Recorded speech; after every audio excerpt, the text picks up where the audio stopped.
What's up, Redemption? How you doing? John Hendricks here for a brand new episode of the Threshing Floor podcast. That's right, we're back, baby.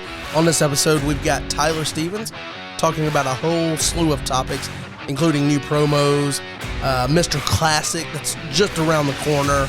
So much good stuff to talk about, including a new rule that's actually going to change the game of Redemption, kind of slow it down a little bit. We get into that and how it's going to affect the competitive scene. So glad you're here. Let's get into it.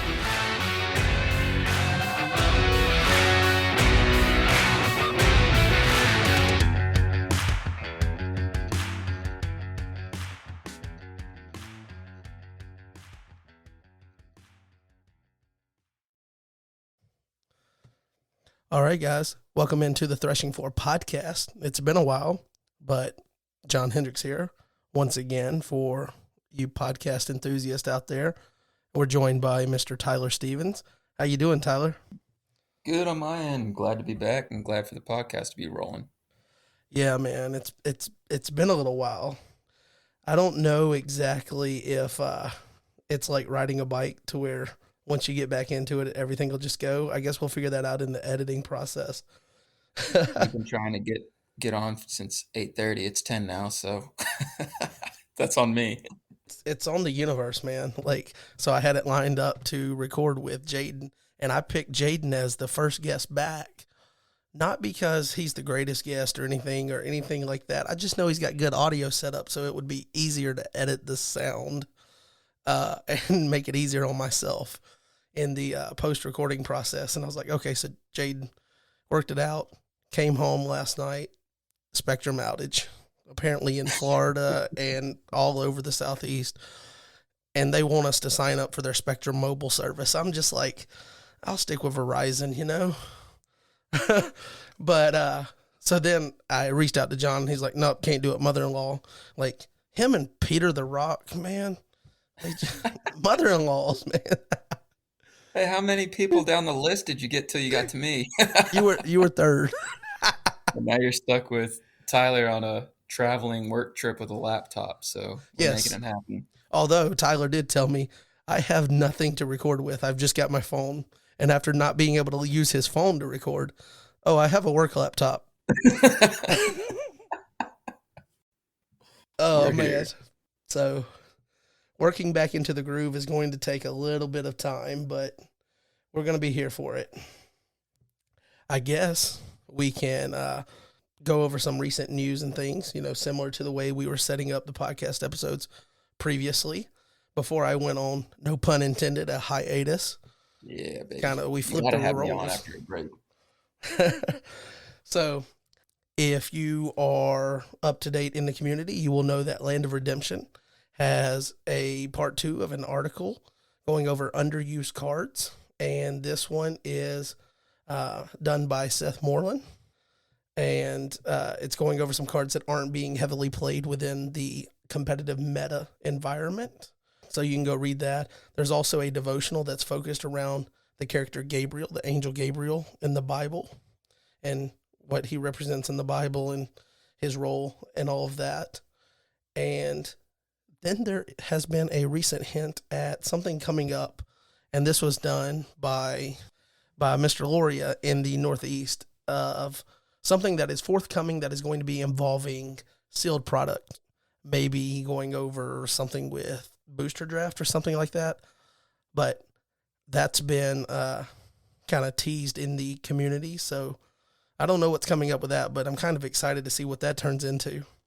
But Land of Redemption seems to have, even though it's traded hands, going from Gabe being the person that, I guess, controlled it per se, to Chad, it seems to be staying relevant and keeping content coming in fresh. So that's cool to see. Oh yeah, I love seeing the underused cards too. I believe that's stemmed from a conversation on one of the Discords where it's talking about underused cards. That was months ago, and I did like a mini write-up there and started talking about what cards just aren't seen in play that are really good, that'll catch your opponent off guard and stuff like that. And Seth just ran with it. It's on LOR, and I love the short and concise. Here's the picture. Here's why I think it's underrated. Here's what good plays. It's a really good read in general. Yeah, and it seems like he's going to. He did good alignment, evil alignment. Maybe he's going to hit neutrals next and things like that. So that is pretty cool. I guess since we've got you on here, I also have the next bullet point is to talk about Tyler Talks. I know it's been a couple of weeks, but you put out a video called The Art of Losing, and I really enjoyed that because, well, two things. I think there's something that you can learn from every loss in any environment that is competitive. You can find out why you lost, why you were not better prepared, all of that. So it helps you get better. Second of all, I've got a lot of experience at losing. And so now you're telling me I can do something with that experience. So, yeah. Yeah, it's a good video. We talked real quick before we got on where I took just, I'm trying to do my videos slightly different. One, work got busy, life got busy, but I'm trying to do videos little, not weekly or bi weekly, just until we start gearing up into the season. But I thought that was a really good time to talk about a topic I've been wanting to talk about. That was probably my favorite video I've done because instead of just going over deck ideas or deck building, anything, it's more so what can you gain from losing and the importance of it. So I thoroughly enjoyed the video. It's kind of another aspect of what I like to do on my channel of not just doing deck construction and ideas, but also what to think before, during, and after gameplay. So that was a topic that's not as talked about as much. So I'm glad you enjoyed it. I got a lot of good feedback on that one. Yeah, I absolutely loved it. I also think that the ones that you do that in addition to some of the deck things are also ones that can be kind of pseudo fill the space of almost like a podcast. So you can put it Mhm. on when you're like in the car, even though you're not watching the video, and you can listen and get a lot of information that you can pull from that just audibly without having to engage with the actual, presentation. Noted. And the next one will be one territory class implementation. We'll get to that and the deck building in a new world. So that will be the next video when I get back and settled in after traveling for work. Building in a new world, and deck in parentheses before building in a new world, or building a new world, deck building a new world. There you go. I just gave you your title. There you There's go. the Roll with title. it. So our friend Jaden, that was scheduled to be on here first priority for the podcast. He has some footage from the most recent Grand Prix. This is number 7, I believe. 95% sure that's right. Yeah, it is. Um, and this is the one where they were testing the artifact, and then that got thrown out, and then testing one territory class. We know that all of those testing elements were fruitful enough that now we have an official rule that came from it. But the gameplay in that and changing from just wild, reckless territory class being, allowed to, hey guys, do you want to test one? And there was a lot of participation from the community, and I think a lot of people like the fact that there's a lot of strategy added to it when you start, limiting using territory class enhancements. And I think the community really like ran with that on the testing front. You played in that, so how did your experience go with it? So there's a couple aspects here. One is this was brand new that we asked the community to test something that we were looking at implementing long term, and from a bringing awareness to the topic, this is a big implementation in the sense of deck building and just mindset. Not so much from a rules perspective; it's pretty cut and dry. But there's a lot of layers afterwards. So it was really good to bring in the community. Hey, we want your involvement. We this lets us know, this lets the community know we're listening and we want your engagement and we're looking for feedback and we want just you to be involved in the testing of this. It's a big ask, and I know elders, I won't say have come under fire, but they get questioned about rules being implemented. And this was, hey, here, you test it kind of thing. So it was really cool to see first time in my short career that I've seen rules tested by the community as well. It's not all just behind the curtains, and next thing you know, a rule comes out. So this was really cool to see. As for what I saw in the Grand Prix, immediate deck building, and we'll talk more about that later, but immediate deck building. Your meta is going to shift a little bit, but the experience of testing the new format was really cool because all sorts of decks came out of the Lackey Grand Prix. All sorts of decks. That's what I think is one of the main aspects of a healthy meta, and that was the main question that the elders asked. What's a healthy meta? And the Lackey Grand Prix really showed with one territory class enhancement, there's a healthy meta. You can play a lot of different decks and be competitive. So I know we'll get into some of these topics later. I won't hit on everything. So more so the review of Lackey Grand Prix that I participated in, a lot of different deck types.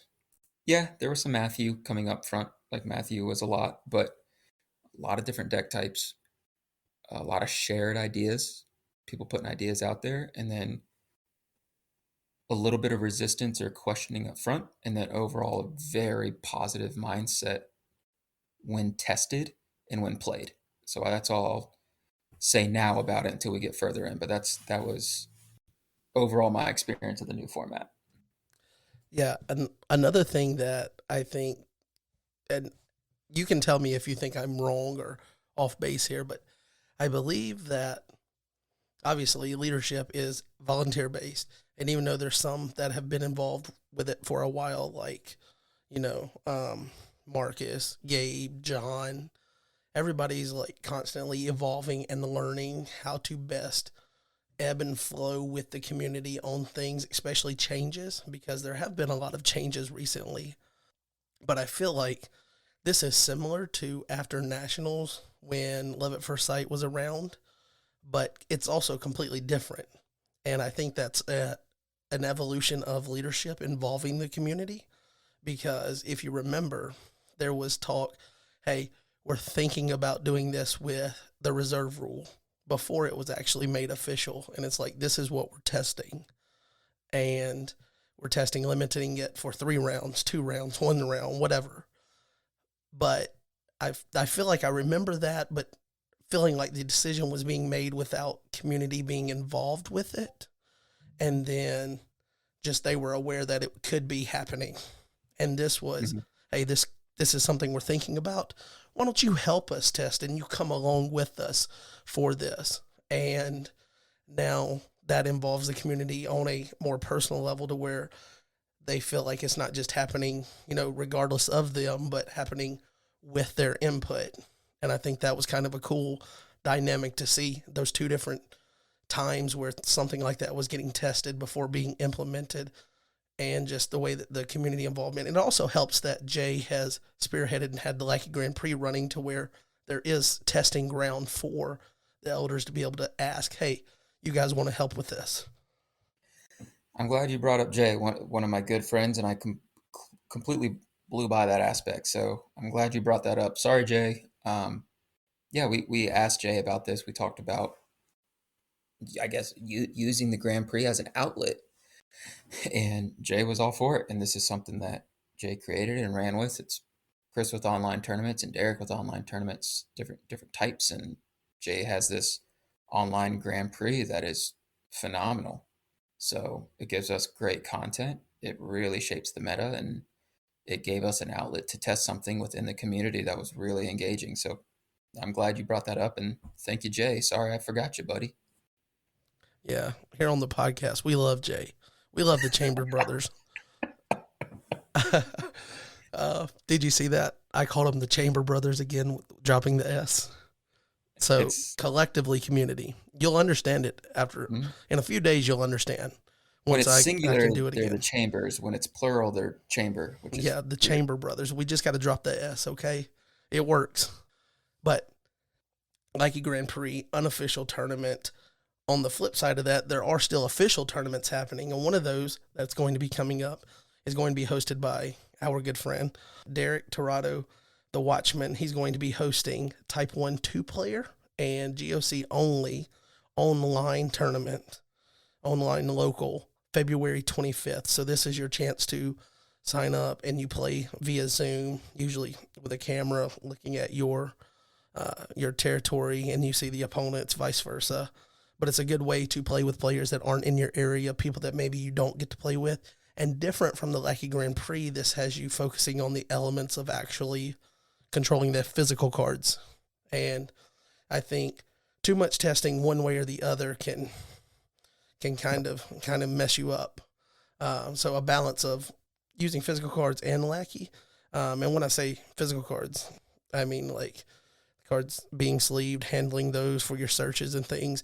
Because we haven't heard a lot of talk about it, but Tyler, are you going to be a strict judge at Nationals again? Are we going to be, what is it, 30 seconds, guy? Wrap your deck up. Come on. Hey, if I have to, I will. I know the new rule will help with that, but just keep that in mind. But if you're on Lack and you're doing a bunch of stuff, and then you take it to a real deck, make sure you work on honing that in to where you can just operate it like a machine, like Jeremy did at Nationals last year. Man, that was phenomenal to watch. Yep. The GOC only. So if you haven't played GOC only, I highly encourage you to play it. There's a couple reasons. One, it is very promos. Yeah, promos is another very, very valid reason. If you haven't played it, it's a lot of fun. B, it's very competitive from a field perspective. It will make you a better player because you're playing usually different themes and just overall different decks. But majority of the meta right now are heavily involved in GOC. When you play GOC only, you are naturally expanding your card pool to what you normally don't use. You don't always, your deck is not going to be 100% GOC. You're learning the set more and how it interacts, and you're identifying cards. A lot of times we're so visual that we just immediately see a card. We assume we know what it does, or we forget the visual because we don't play it. So playing GOC will make you a better player. It will make you piece together the set. If you want to be competitive, I personally think you should play GOC only. So there's a lot of good aspects of just being involved in GOC only. Yep. I have not played GOC only, but I have kind of tinkered around with some deck building for decks that are GOC only.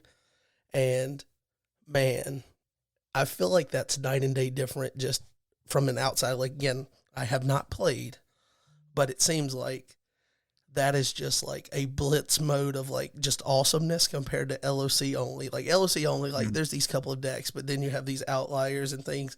But it seems like everything kind of connects with everything, and the power level is just crazy. Like it's so high, it's balanced across GOC only a little bit. I would assume that it kind of balances out, but man, there's just, you can still put together decks that do crazy things in GOC only, it seems like. And it seems like that would be a lot of fun, especially for like a new player who's investing into that, because it's a more compact format to where there's a limited card pool. You're buying into the newest product. You're excited to play these brand new cards you've just got, and there's still a lot of fun in that environment. Let's just get you back on podcast, and then we'll get you in GOC onlys. Yeah, baby steps, all right? I do want to see an OC block. I have never played POC only, and I would love to play Prophecies of Christ only. I think that's one of the most balanced overall sets from just offense and defense. I would love to see, GOC is definitely up there too, how strong defenses are compared to offenses. And I would love to see an OC block, POC, LOC, GOC. POC, That would be POC only, where Persians can actually be played. Yeah, baby. So we'll change gears there and go. So we went unofficial tournament like a Grand Prix, and then we went official tournament online hosted by the Watchmen. Now we'll go unofficial again, because coming up March 17th and 18th. All right, guys, again, I'm going to tell you again, March 17th and 18th, because I got it ingrained into my head. For some reason, I thought it was the 23rd and 24th, but it's the 17th and 18th. That's going to be the Mr. Classic Invitational. in Knoxville, Tennessee at Meridian Baptist Church. And sitting here with us right now, Mr. Tyler Stevens is one of the 8 players vying for the title belt. And what do you think your confidence level is that you're going to bring that title belt home? I think of all the top players that have ever played, we just didn't bring the good ones. I'll whoop up on these guys that are playing. A lot of them are young bucks or has been, so that should be easy pickings. Is John a has been? Is that what you're saying? John's a no bin. Yeah, no, they're phenomenal players. I can't wait to play. This is probably the most exciting tournament though, because we've never had something like this. We've had massive nationals, type 2 onlys that have been really good, extremely competitive nationals in the past too. But there's never been something of, hey, we're gonna get top of the top players, and they're gonna go at it with cards that they won with to get to where they're at today. It's gonna be really, really good. It's not much of a learning curve. We go right back to our roots there. So and we're going to be streaming. We're going to be streaming so many games. It's going to be phenomenal for the community to see. Really good tournament in general. And once again, the Chamber brothers putting it on. Yeah, I hear they're going to have some world-class commentary as well. I believe it's going to be Mr. Kevin the Dude and yours truly. As far as I know, they might have kicked me out since I've been distant in the community a little bit lately, but as far as I know, I think that's still the plan. So me and Josh are going to bring the fire. Okay. Dude, I wish I had fixed the promo. Right now would be the most awesome time to drop it. Oh man. Anyway. Yeah. Golly. I should have just ran with it and told them the dates were wrong and played it. Yeah, I know. Oh well. You know what? Should I do it? Should I just do it? I can do it in like 12 seconds. Yeah, and then just say like, hey, the dates are wrong. I'm gonna fix it. Calm down, guys. All right. Yeah. Let me just edit it in. I'll shut up. Let me Bluetooth my phone real quick. Okay. So if this works, here we go.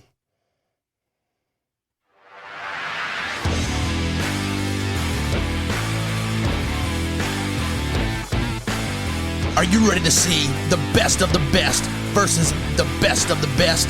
For over 28 years, Redemption has stood tall, stood against the test of time with several champions, but there's never been a Mr. Classic. Well, get ready as Redemption plans to crown the first ever Mr. Classic in Knoxville, Tennessee at Meridian Baptist Church on March 23rd and 24th, hosted by the Chamber Brothers. Make your plans to be there as we get ready to settle the score once and for all with the top 8 in the history of the game, going toe-to-toe for the right to be crowned Mr. Classic!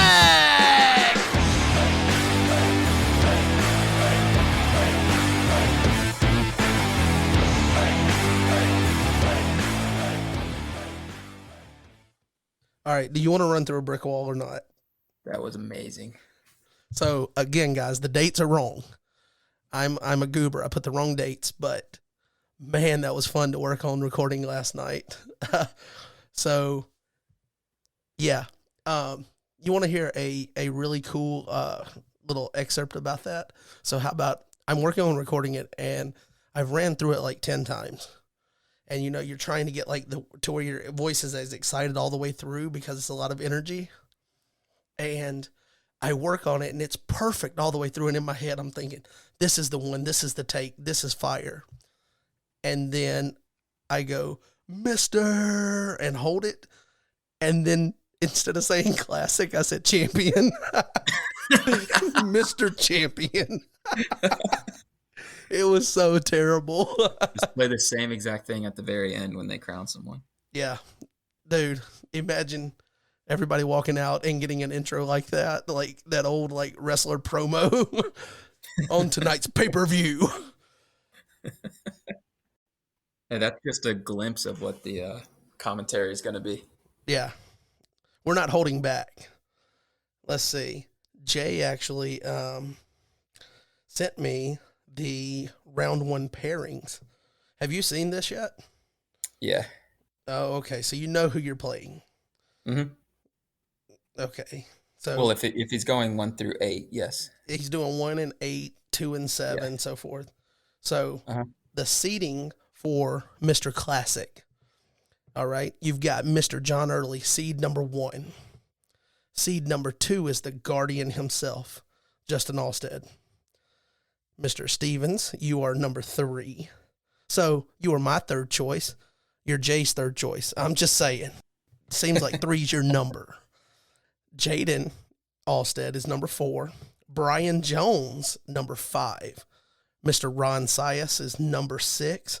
7th is Jay. I almost said Jeremy. Jay Chambers. Singular, it's Chambers, but Mhm. together it's Chamber. And Check it out. then Mark Valake, I believe is how you say his last name. He has the one from winning.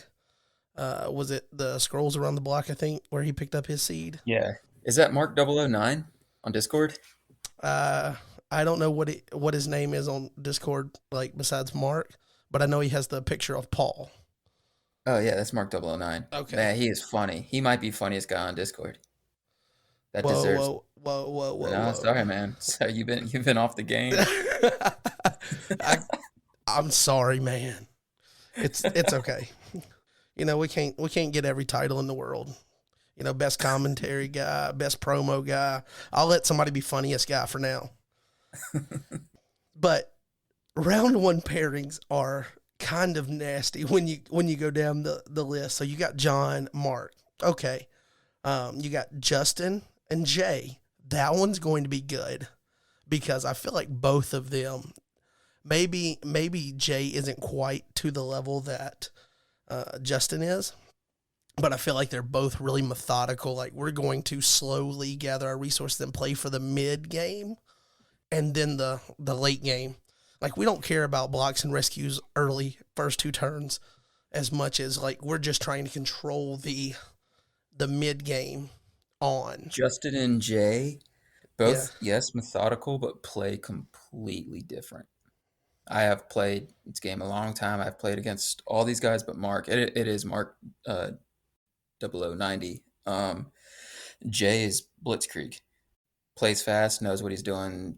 Just, I mean, everyone here knows what they're doing, but Oh yeah, Jay's. yeah. Jay's got that little bit of like kind of I've described it to you before, but I don't Mhm. want to be so colorful on air, but he can be a little bit of a, a, a butthead to play against Yeah, because he's like, yeah. "What's You your move? All right, you come on, you need to hurry up, make your play, all that." Which I and don't Jay think that's gonna knows that fly doesn't work against on old Justin. guys. Yeah, that's not gonna work against Justin. But Mhm. while he does that, he does that, but he's also I feel like every time I've played him, he's worked towards that mid game to he wants halfway through the game when that clock Jay hits loves the mid game. when that clock hits 25 minutes, he wants to be in control of the game. He doesn't care if Mhm. he's not in control of the first 15, 20 minutes of the clock. But when it Yep. hits 25 minutes left in that game, he wants you to have burned your resources, have your best block gone, your best rescue gone, and he wants to be standing there or sitting there with his best stuff still to come or to come back off of the flood, with the rainbow play repeating or some way to recur some great rescue or block. Yeah, we're giving Justin scouting report. Oh, yeah, well. Uh, Justin's gonna show up with a magic deck. but then you've got Ron and Tyler here. That's gonna be a decent game. Like that's about the level of like John versus Mark. Like you expect that in the seedings. Ron and I have played so much over the last 15-ish years. Yeah. But you get to that middle to where it's like 4 and 5, and you get Yeah. Jaden defending Type 1 champ. And then what he did at Nationals the year before in Canyon Lake, Texas, and returning Brian Jones.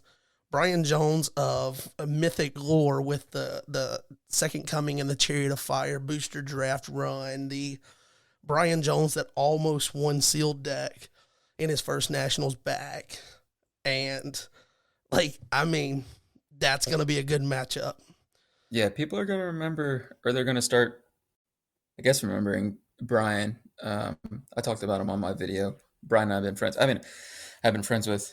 I'll have the pleasure of, I guess, meeting again Mark, but everyone else I've been friends with for at this point half my life. Brian and I have been friends for years. Dude is a top-notch player. He's not going to come into this thing and not be tuned up. And if anything, all this does is make Brian better for nationals because he's very competitive for competition, not states and regionals, but stuff like this. So that is going to be a good game. A lot of good matchups. There, round 2 and 3 is going to be amazing as well. Yeah. If someone were to ask me right now, not that I'm a betting man per se or anything, but if they said, "Who do you think's going to win?" Like, I mean, I'll take 4 in, 4 out. That's as close as I can go right now. Like, I can tell you which 4 I think, one of those 4 will win, and then I could give you like 4 that I could not see winning. But beyond Yeah, that, like, it's a great field. it's yes, considering that obviously the way that it was set up, you don't get to have some of the previously great players that the game's had because they've stepped away for various reasons, life, ministry, family, things that took them away from the game. But I mean, you still came out with a great field, and it's a good field of, okay, you have a strong top end, you've got good mid level, and then you've got some guys that, like Mark and Jay that have been around, played the game for a while, and they're like the 7th and 8th seed. Mark coming back to Mhm. the game or whatnot, but he's had a good history with the game, and he just won the scroll around the block. So And the key I'm word you looking just forward said, to it. scroll, changes everything. I think I think it's going to be great. So again, make your plans to be there. The title belt will be there. It will be on the line. I think personally we should hang it up from the rafters or from the ceiling and make them climb a ladder and get it down like they do in ladder matches. They Absolutely. chose to make it a wrestling belt. We should make it as much like wrestling to win it as we can.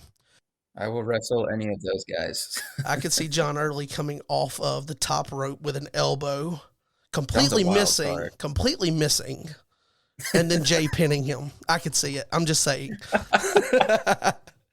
Sorry, John. I just your aerial game. You gotta. It's ground and pound for you, buddy.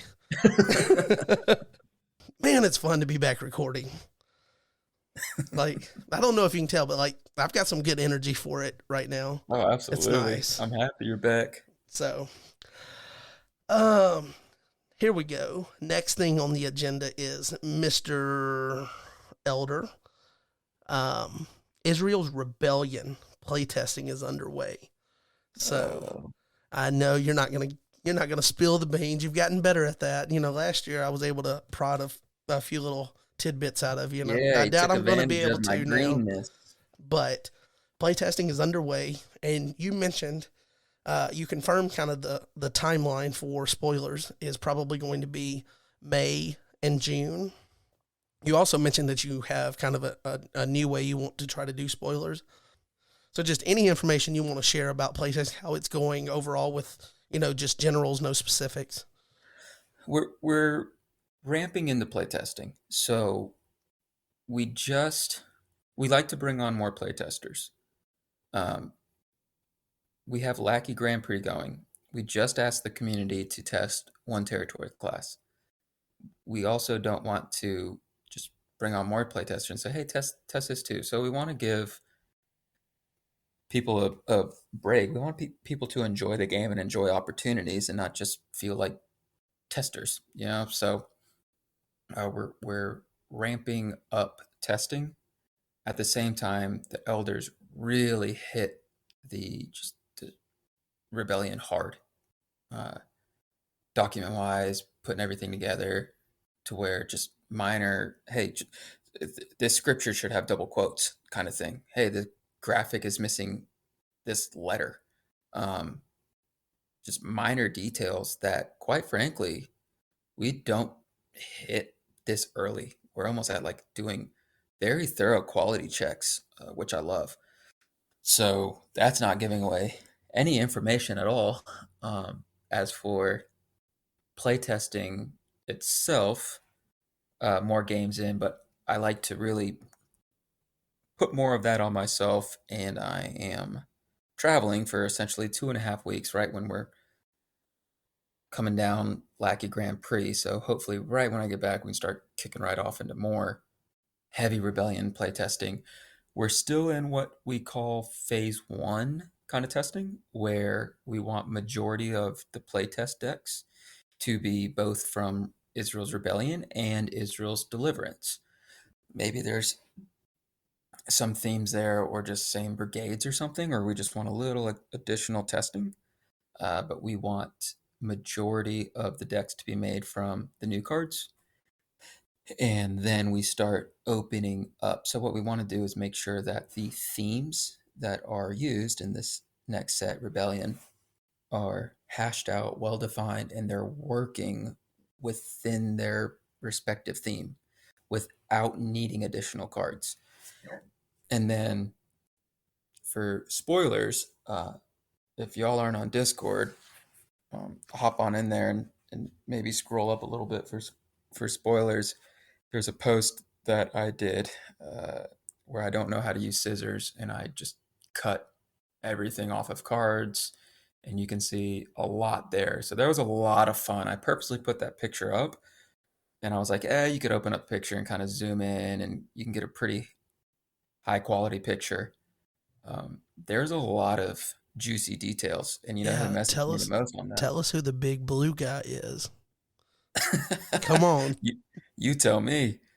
But Mark 0090 actually messaged me the most on what he saw. Mark, you were mostly right. So there's a lot there. If you scroll back through that spoiler, there's all sorts of stuff you can see, and we will start seeing spoilers in May, and I'm going to go about it a few different ways. Um, I like to, I love when people give to this community, whether it be their time and ideas, whatever it may be. If you've done that in the past or you're doing that, I want to do anything I can to be like, hey, I appreciate you. I can't give you things, but would you like to, I don't know, spoil this? We did a little bit of that GOC, and I love that aspect. So I want to take prior ideas we've had in the past and just kind of give a token of appreciation. And we asked the elder team, hey, who do we want to spoil, and who can we give opportunities to, and kind of give them creativity and give them creative flow on how they want to spoil. So just today we did a spoiler. I won't go into that. We'll get into that in a second. But yeah, I have a lot of ideas on how I want to spoil. There's multiple outlets with podcast and different videos, and having uh, play testers on different video channels, and maybe having a couple cards spilled into decks would be really cool. So that also helps have, if you're watching people's content, oh hey, cool, there's something. It's like you were a viewer, you also got uh, kind of a bonus because you view this person's channel. So stuff like that. A lot of different ideas on how to spoil it, and I also have a few ideas to bring in an older outlet, and a couple things we've done years ago. I think 8 years ago, we did something that I really liked and resonated with me, and I want to do something similar. Um, Are so you don't worry, are got it you all written resurrecting down. the forums? Yeah, it goes back to forums, but there's going to be a couple things hidden there. So it should be good, and that way there's going to be a few conversations happening probably March, April, that leads in. I'm thinking actually February. I'm thinking this month, and once a month there's something, and then no spoilers, but leads into something, and we'll really ramp into spoilers by May. That's all I got to say about that. Nice. So, I mean, without giving too many specifics there, you kind of gave us a little bit. A couple And teasers. you also told everybody to reach out to Mark and ask him what he knows Yeah, because you kind of yep. confirmed what he knows. So, Talk to Mark, Mark. check that DM box, sir. We didn't know who Big Blue is. Okay, I need to know. I got to know. Okay.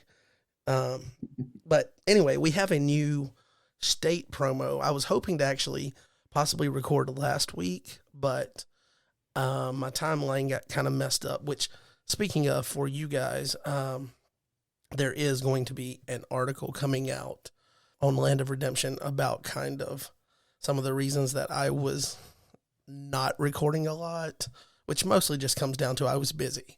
And a lot of life stress just piled on me.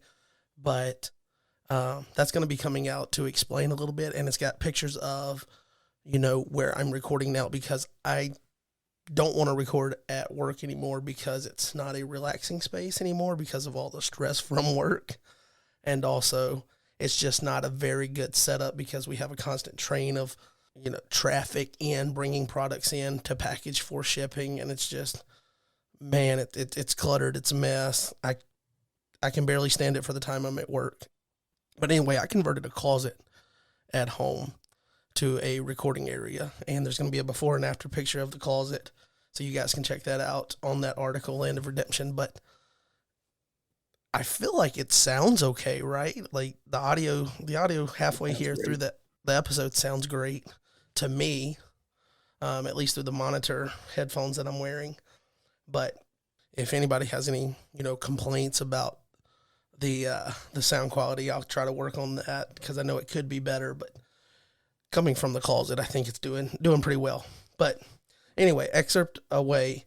Um, we've got new state promo, and I knew that there was promos last week, but I didn't get the closet done in time to record, so I couldn't jump in front of it and be like, "Hey guys, I know promos are out, state promo, regional promo, whatever," and they're working on national promos. I got that bit of information last week, but couldn't use it. So Working. yeah, okay. You can keep talking, man. I'm not going to stop you. Go ahead. Nothing there. Uh, so I think at this point now we have actual spoilers. One that we know is the state promo. And since you're on the card creation design team, I'm going to make you say the name and struggle over it. Not me, but Mr. Nameless. So, what can you tell us about what went into picking this card? And I guess this leads me to believe that there is more blue in the set than I previously thought there might be. So that means that you also held out on me because I love blue, and That hurt to do, man. I thought we were I know. boys. Dude, I I might not know. even stepped away from the game. I might have just been so enthralled with it, and dude, blue's about to get a buff. All right, never stepped away, but It hurt me. you didn't want to tell anybody. Old Malak the Nameless. I knew you'd come crawling back as soon as we just slapped blue. All it took was it wasn't even one blue hero. It's half a blue hero, and you came crawling Half a back. blue dog. So this was originally not Malak the Nameless. This was a different angel, and Jay guessed him on Discord. Uh, but it was not. It was the angel that it used to be. Do you know, or do you have a guess of who this angel at first was, and then we renamed him or redid it? Dude, don't put me on the spot. With our community having like biblical scholars and things, they're gonna make That's fun of true. me, man. Come on. But was it I just like my devotionals, but when did the angel at Sure happen? That's that not was it. that was So it? this used to Okay. be Angel at Sure, and we just had I've been just me personally. I love the idea of a dual brigade angel, and it wasn't. I didn't have a fully fleshed out idea yet, and finally, just over time, just card design, working with the team, asking questions, really getting involved in everything. Is finally I was like, you know what? It probably isn't healthy to just have a ton of, as much as people would want, just a ton of dual brigade silver because that really takes away. But I was all for Gabriel. What if there was like, Gabriel is awesome, dude. oh yeah, I'm sorry, um, I had to cut you when, yep, dude, no, my heart happy for jumped. it. But it's like, what if there's not an angel per brigade, but what if we kind of maybe over time we kind of see about an angel in a brigade and stuff like that. Like I really like the Gabriel, so we had Angel as sure, and it's like, well, if if we want to do this idea, what should the angel be? And Chris and I were talking as well, and I was like, I just don't.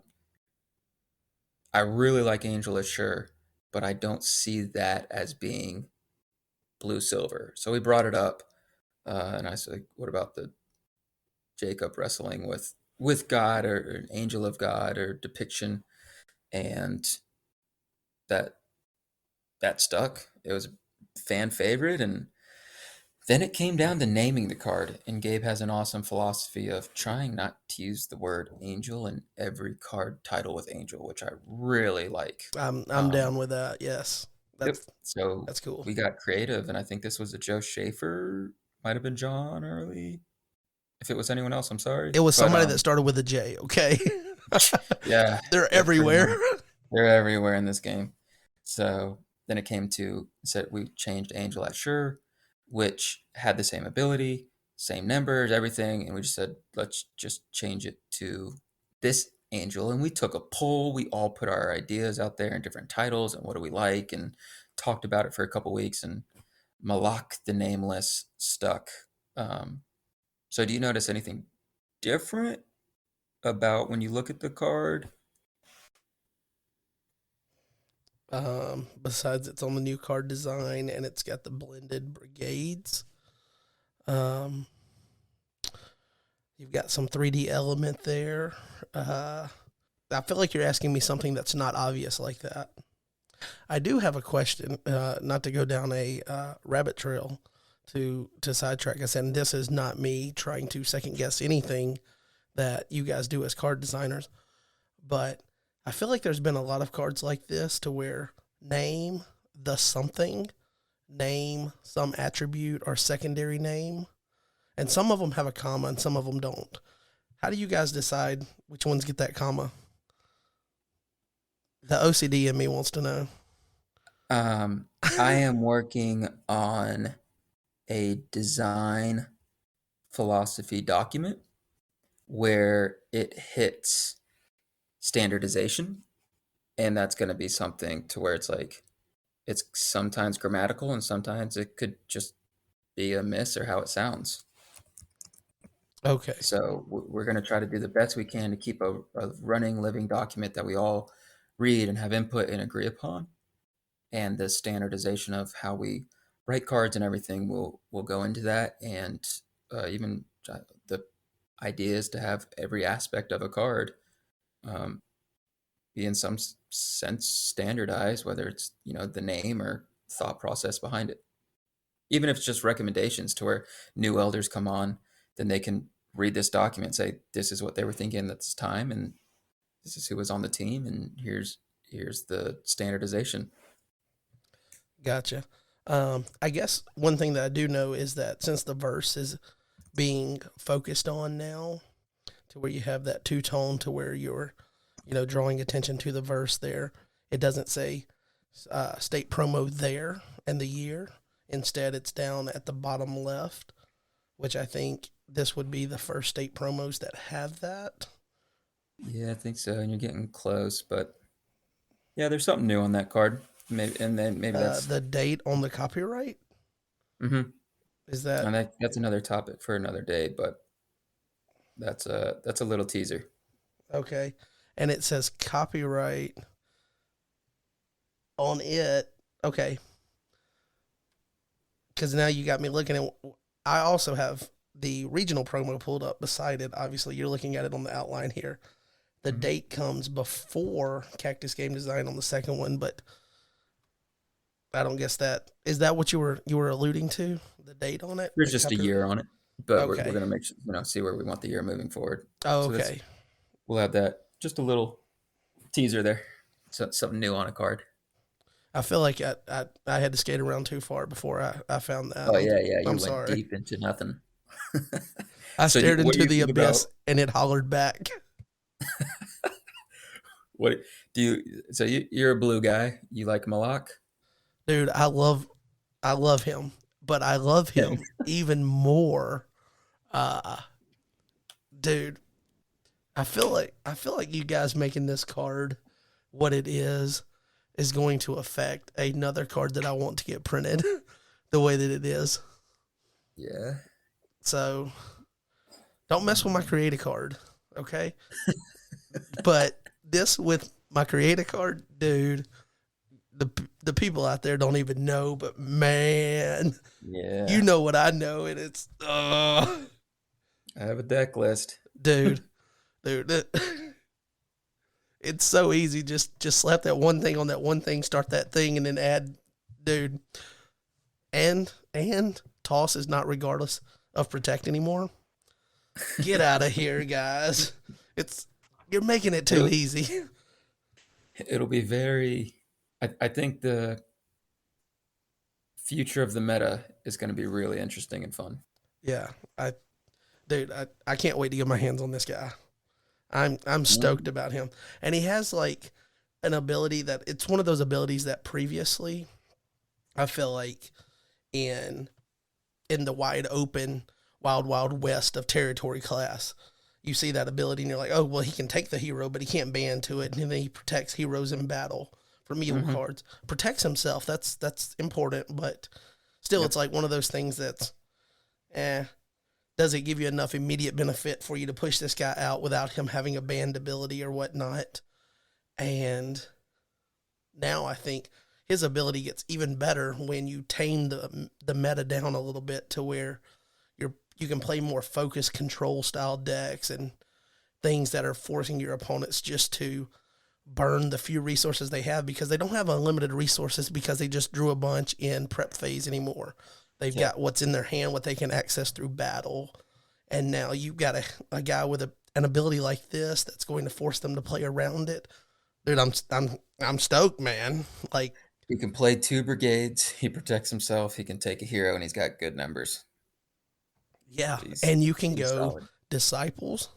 Just throw him into disciples. You can go what is it, entertaining angels, interrupt, search for an angel, ban to any number of silver brigade heroes, and boom, now I'm protected. Yep. So disciples just get even better. Yeah, he can go anywhere. And I mean, you said disciples, and this guy grabs an OT hero, so he can go anywhere. Yeah, he does grab that, but I mean, I think he's gonna have valid play in OT decks that get to benefit from that. But even if you only get to use the protect heroes in battle, it's okay. That's good enough too. Or you can be playing patriarchs or whatever you play, and I can be playing disciples, and I can ban your guy in. Yeah. So I guess you do have to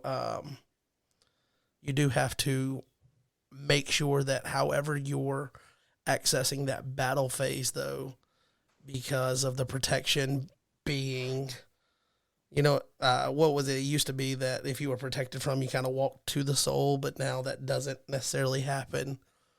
Hmm. So that's probably why something like this can be printed like that broadly. Yeah. So you just have to, I guess, make sure that you're actually rescuing souls. So I guess that does throw in a little bit of, okay, let's pump the brakes and make sure that you can use the guy right. Yep. Correct. But just protecting from dominance, the way that dominance, especially in a one territory class environment, are going to impact battle phase. Uh, I mean, that's pretty good. Yeah, I gotta check on that one. Protect heroes in battle from evil cards. Yeah. Yeah, but if you're tossing down or something like that to remove the evil characters in battle, you still have to remove. You're just stopping like dominance from hitting you while you're trying to get your initiative to do said thing. You love this guy. Dude, I love it. I'm okay. We can move on to the other one now. Which I would like to say that when we started guessing today, there was a long list of games. First of all, don't go play the lottery. You're not going to be good at it. Okay, I can just tell because magic charms you don't use that to buy a lottery. I guess John early asked, he was like, "What's the answer to this question?" I was like, "The profane daughters gives it away." I thought so. but honestly though, I had the best answer. I had the right answer. Cash. What do you Cash, use to buy a lottery ticket? Cash. cash. Nope. Can't use credit. You use Nope. cash. Yep. But it's got a grail, and there could be wine in there. So maybe, you know, a smart man maybe has to get drunk to go waste his money on the lottery. So Smart maybe man. that. But anyway, Magic Charms is back on the scene as a regional promo. But I did guess that it was going to be the regional promo when you guys were trying to do the figure out this card to figure out that card to figure out that one. But of course, John wouldn't just give it to me easy. And then we guessed the ability a little bit. Anyway, so Magic Charms, I'll read the ability for those that may not have seen it yet, since this one's a newer promo. But it says, you may discard this card to capture a hero in a territory to a player, soul gen, whatever. But then if attacked, you may play a magician from deck or reserve. And this is an artifact, and it does not have any identifier space, or it doesn't say may it be activated on a magician, which previously it did. It does not have that. So it's just a straight artifact. Magic Charms, it has the classic artwork on the new card face. So you guys bringing this back tells us that magicians are about to get a little bit of love, right? At some point, Oh, come the on, way don't do this that is to us. the way this is worded, it's yeah, soul gen. Uh, it's soul gen at the expense of usually the opponent's best hero. Um, not that I had a agenda for this card, but man, I hate going up against Judas. So we don't want to just create a card that's only good for one theme and one theme only, or we don't want to create something that just goes against the meta. And we want to bring in cards that are fun and that can be used now and maybe later and have different aspects and just cool cards and unique cards in general. Um, Soul Gen at the expense of your hero is a throwback to the old Magic Charms, but it's also a really good ability. And then like that could be an ability on an artifact, and it would be played. Um, and then this is uh, a magician outpost, as what Marcus recommended. So Magician's Outpost. That sounds like, come on, you can't give us that title and then not make that card. That card sounds cool too. that does sound cool. Magician's Outpost.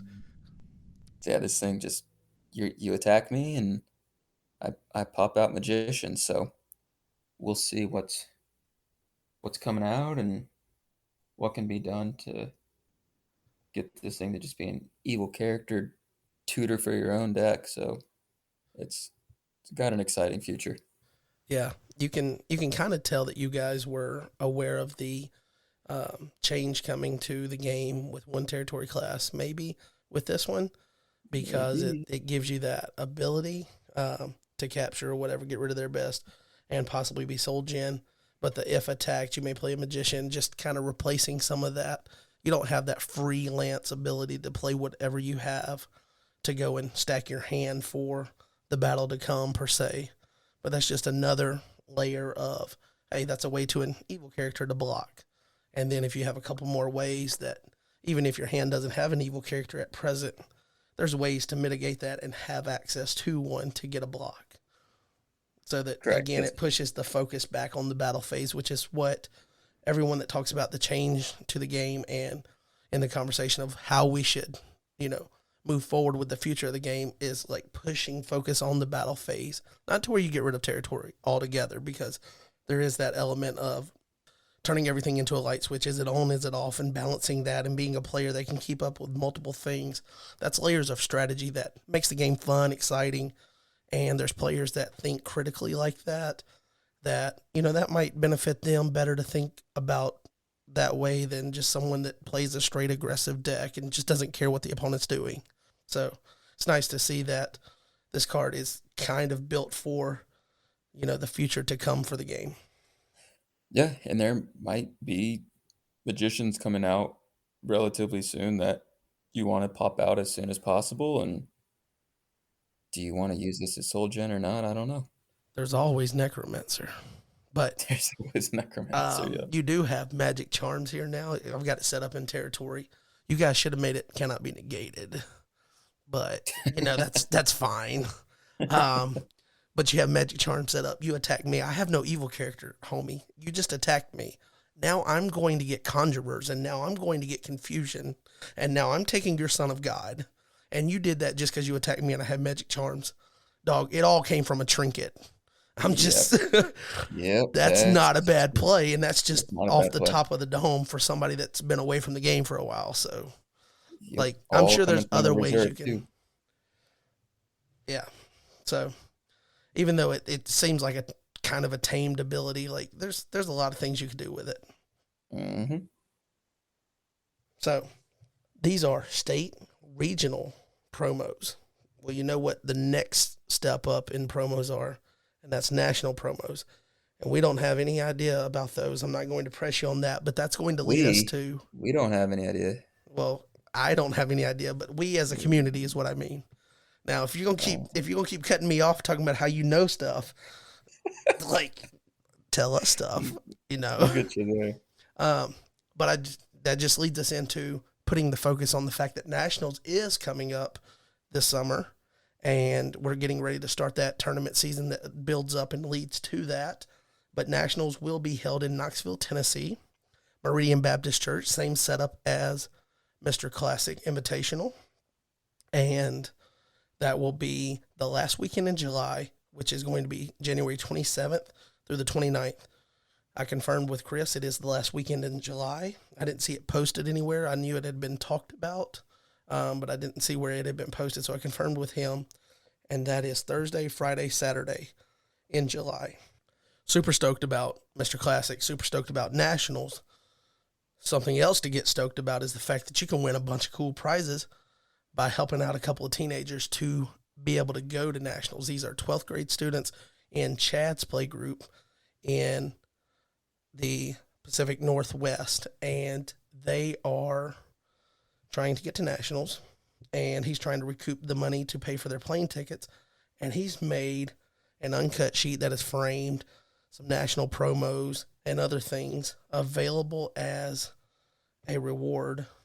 You enter into a drawing basically for every $20 that you donate $100, you get 5 entries in, and it's a pretty good lot of things to win, valued at over $1,000 in his estimate, which I would say that the value seems to be in line with that.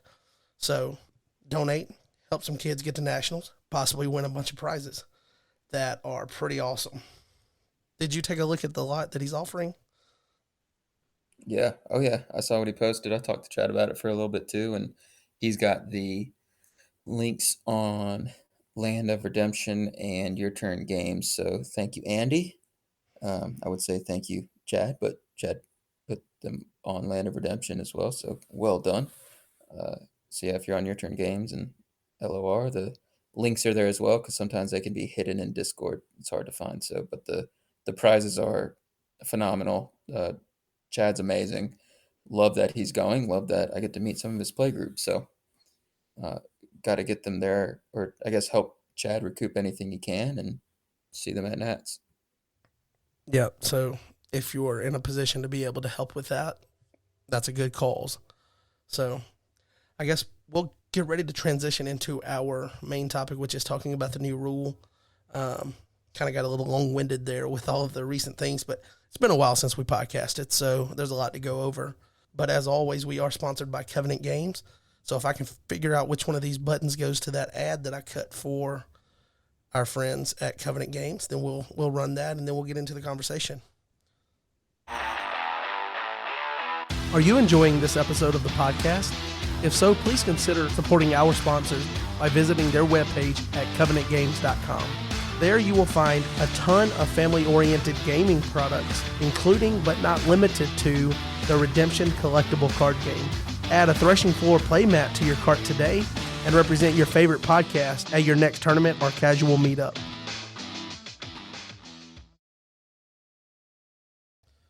Yeah, the best podcast. So, here we are, facing the big conversation of another rule change in Redemption, because you guys just love to change the game. So, all right, you have experience testing that because you played in the Lucky Grand Prix. I have been away from the game. I have not played many games at all over the last 4 months. But what do you think it does to the average game? So you sit down to play, you kind of have an idea of how games normally progress and play out from all of your experience playing the game. How does one territory class enhancement affect what you can, expect to see in an average game? That's very healthy. You get a lot of battles. You get the back and forth action. You don't sit there and stare at your opponent while they play Redemption Solitaire, is what a common term was being used. Um, Average gameplay, you can come back. You're not stuck in an oppressive board state. I know we're still very early into the meta. We're very early into stream. So we haven't even fully implemented the new rule yet. But play testing the new rule extremely early in the meta of deck building and the shift in the rule implementation. But I have not seen this board state of you can't do anything, and I got to go first, so I set up a board state that you can't climb out of. So I like and enjoy all aspects of that. I like the emphasis on the battle phase and the yeah, you might have gotten to go first, but that doesn't mean you're gonna win, and it's not a massive card advantage. Yeah, I feel like just touching on what you said there about you can come back and things of that nature. I feel like there for a while, if you ask me, I would just tell you straight up. I felt like 3 nails was almost a requirement to have in your back pocket, Mm, because if they get out to that big Matthew Boom oppressive board state, you have a way 2 3 nails. You can flip that, and now you can set up your board state while they've burned through their resources to get that big setup. Their Spirit as a Dove is gone, their Crowd's Choice yeah, delivered, possibly things like that. But I think with this, you scale that back, and you can come back even without 3 nails now, or without resetting the full game, by just building your deck in a way that lets you, kind of like we mentioned before about the way that Jay likes to play toward that mid game and be in control at that point. Like you can hmm, build for that a little bit better than you could before, because you almost had to keep pace with that big turn one deck that you might face. yeah, And I think that part of it kind of leads me into the next question I have for you is, I feel like it's going to close the gap between newer players and established veteran, contenders within competitive games. I think it's going to close that gap. Now, I think the competitive players, because you have games now that are probably going to get a little bit mucky and like, it's a grind, is, kind of how you would describe a game that has a lot of big battles back and forth. You're grinding that game, it's going to go down to the wire.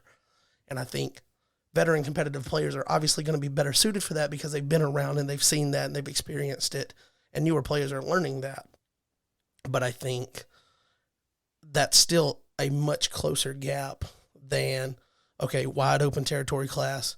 John Early can put a deck down that's going to win turn one, like just draw his entire deck, whatever. And you're sitting there and you're like, okay, good game. I never played a card.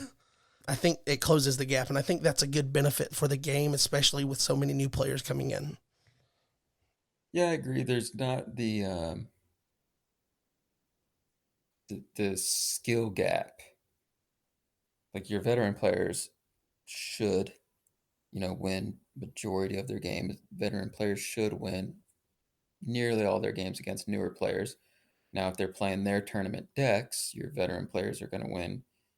I'll just throw out the arbitrary 99%. But as for closing the gap, it's not so much about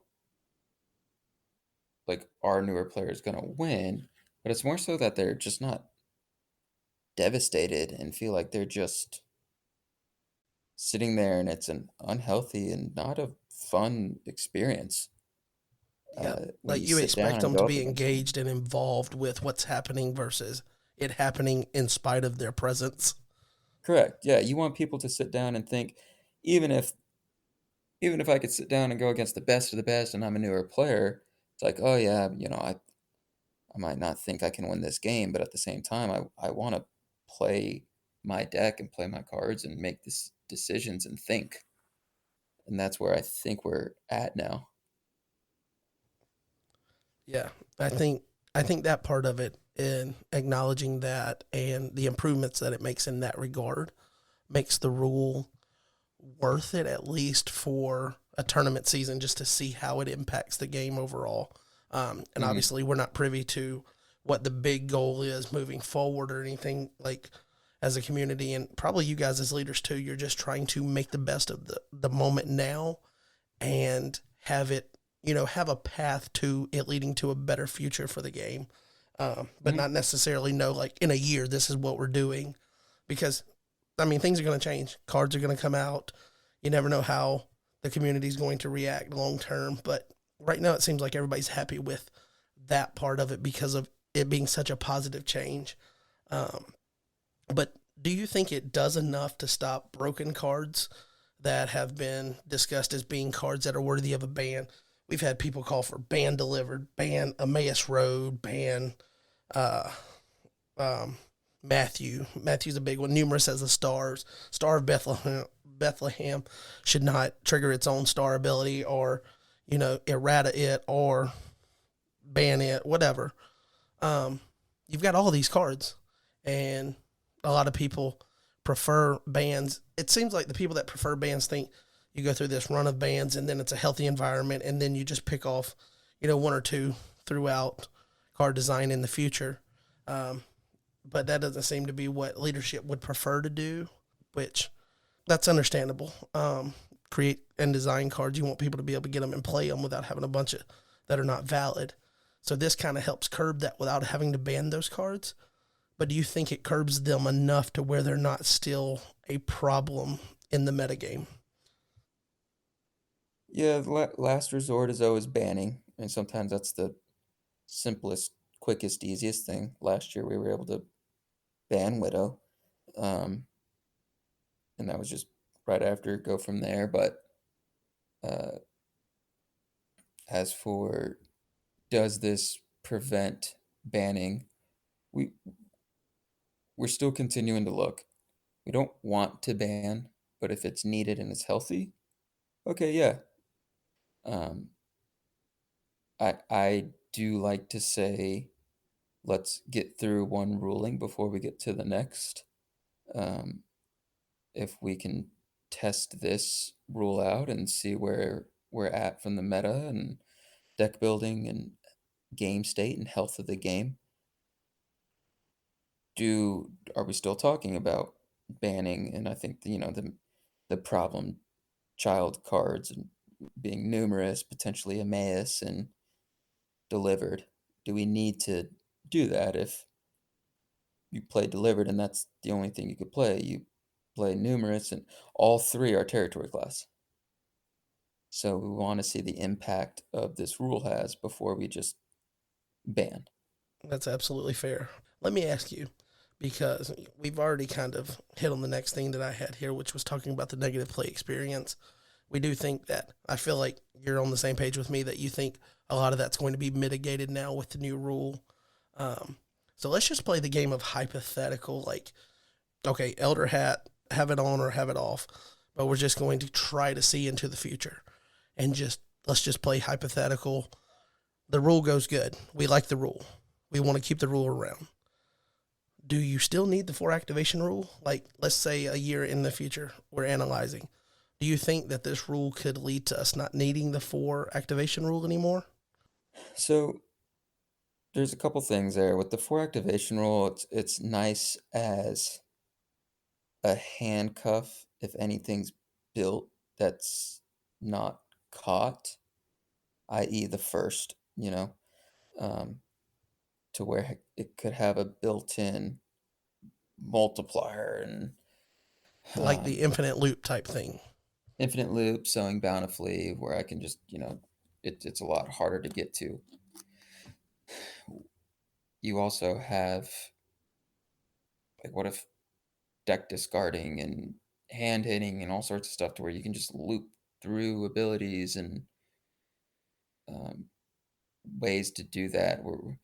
With one territory class, I want to make sure that we as a team do a good job of, and I think we are asking the right questions and challenging each other for design perspective, that we're not making loops and we're using standardization of abilities and uh, a lot of different preventative measures.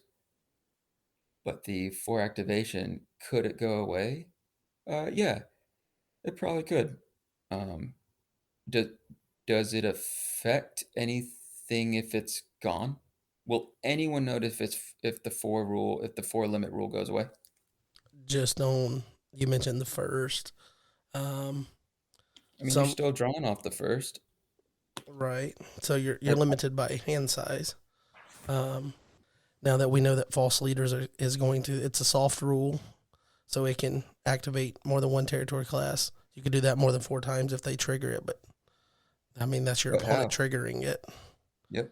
So I mean, I I mean I asked the question because I thought it was a valid question, and I know that a lot of the talk about rules is we don't need another rule and then this rule, that rule. If we could just have, it's Lord of the Rings, it's Lord of the Rules, one rule to rule them all. If we could just, Hmm. this thing takes care of all the others.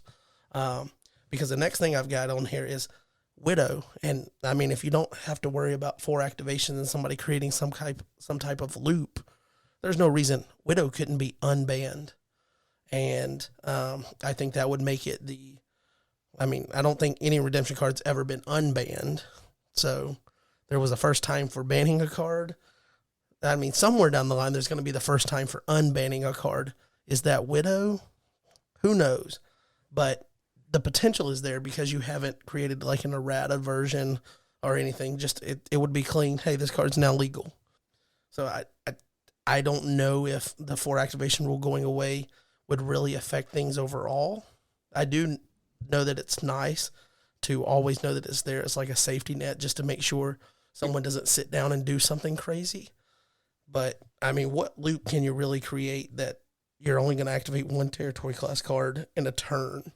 Yeah. If you do something crazy in battle, I mean, generally there's going to be initiative or dominant interaction from the opponent. So, I mean, that seems okay. I think the four activation is a background rule that is more of a fail safe for designing. And as for unbanning Widow, Widow was made before Bounce. So Widow's intention was to play an Ephesius hero to get back a convert. There's amazing converts now, and you can just bounce her and put her back down to activate her own ability to get a convert. That's not how she was designed, and that was not the intent. Um, and that was just a card that was never played because of her ability. So now, yeah, people want Widow, and it's like, why can't we get Widow back? Well, because you still want to use her based on how she wasn't intended to be used. I You mean, want to bounce her just to get back Love One Another and Great Commission and okay, just. devil's advocate. There's a lot of Mhm. cards that play different than the way that they were originally intended, or people find ways creatively to use them. So, Correct. I, I mean, at the cost of, I don't know, it'd be one thing if like there wasn't any way to stop bounce, but you and I both know. Well, you and I both know.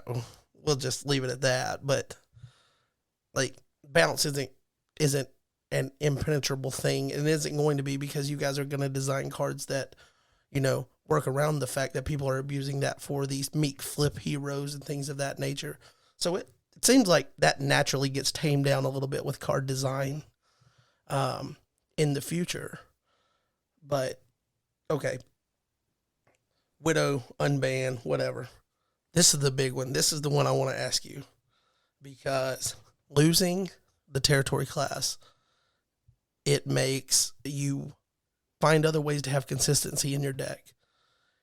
And I know that people were using the reserve in a way to make an unfair jumping off point, but with one activation per turn, is it so bad that Remnant Soul gets you a hero from your reserve? I mean, genuinely asking. Like, I could see it being a problem, but I could also see it, being an acceptable okay. It just helps jumpstart that. Um, so, just curious to get your thoughts on whether you think this could ever lead to getting rid of the delayed reserve access. So the star abilities that play Lost Soul, the amount of souls that can get Lost Souls, um, you could near 100% like be guaranteed to get and play Exiles and Remnant, which are both if put in play. Maybe if those were if drawn, it'd be a different conversation.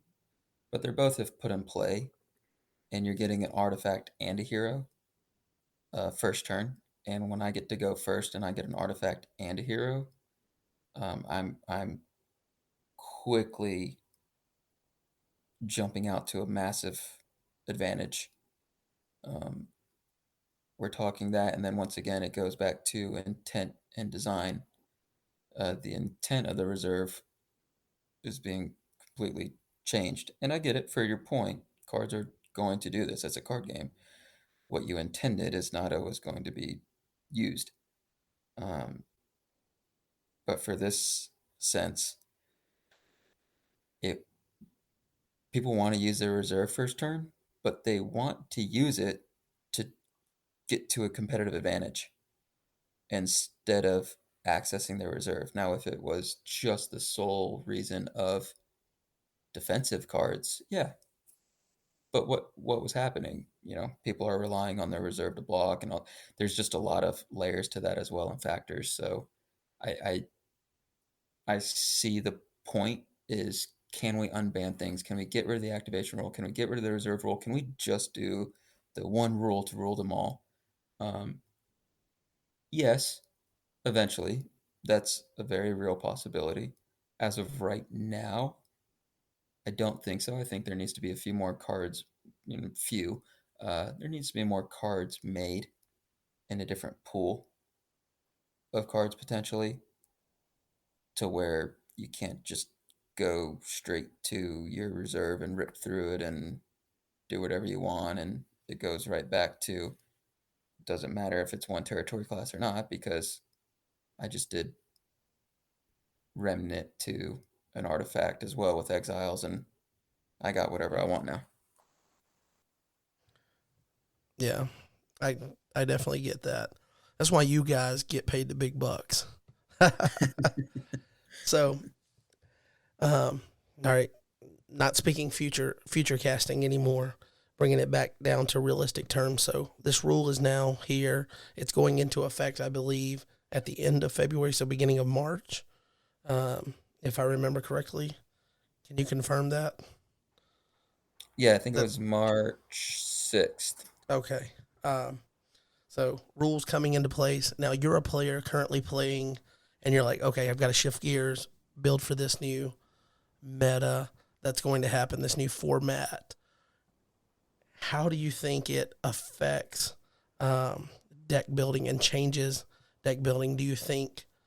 Um, do you think all decks are just immediately going to get more uh, power level because you're taking out some of the cards that are just consistency and speed to add just more good value throughout the deck slots?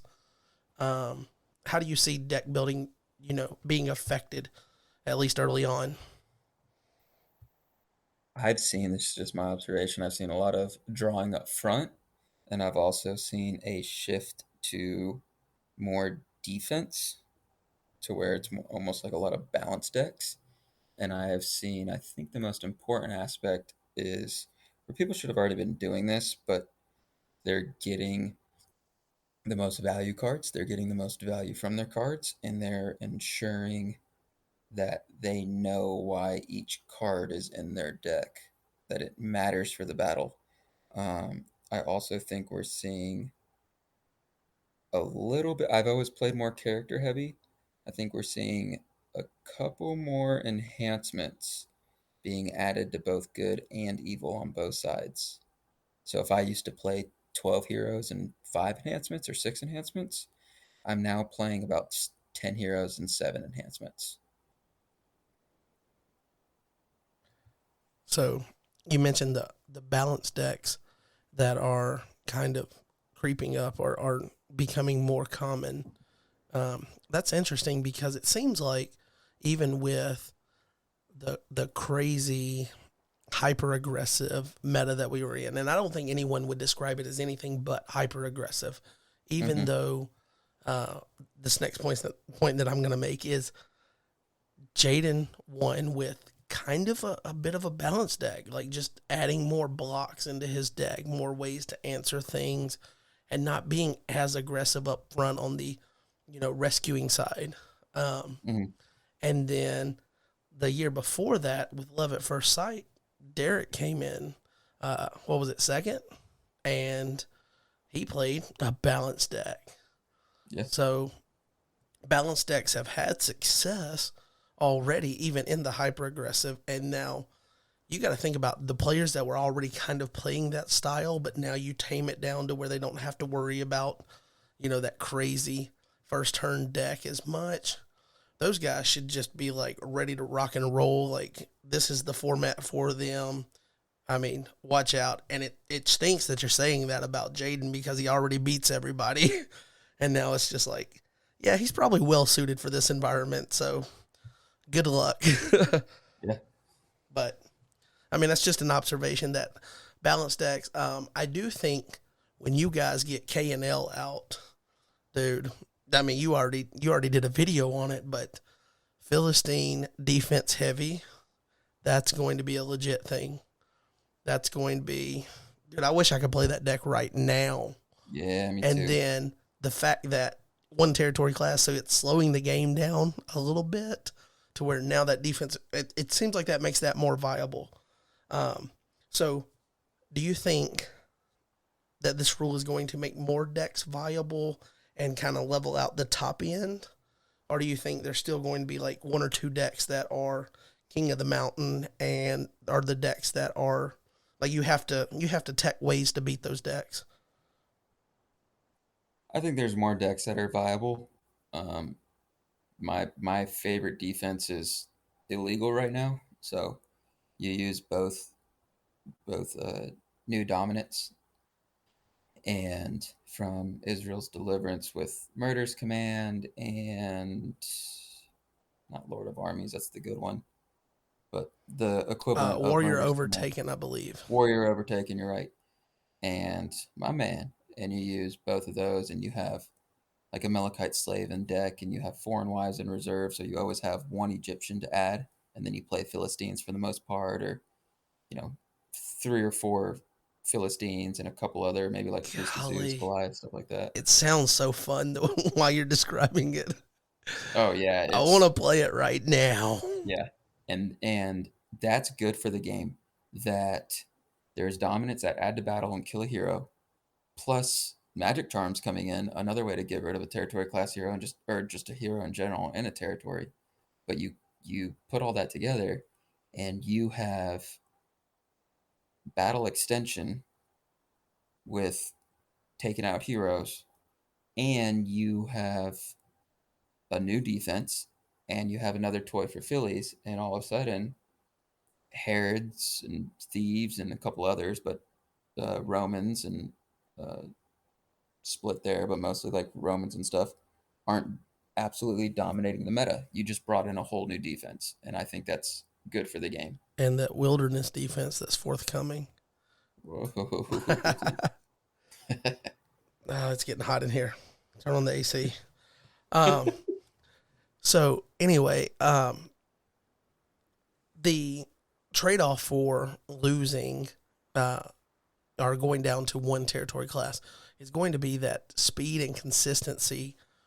You're going to lose some of that naturally, or you may not lose it overall in the course of the deck, but you can't front load it in a game anymore. So you could still have all that in your deck if you want to.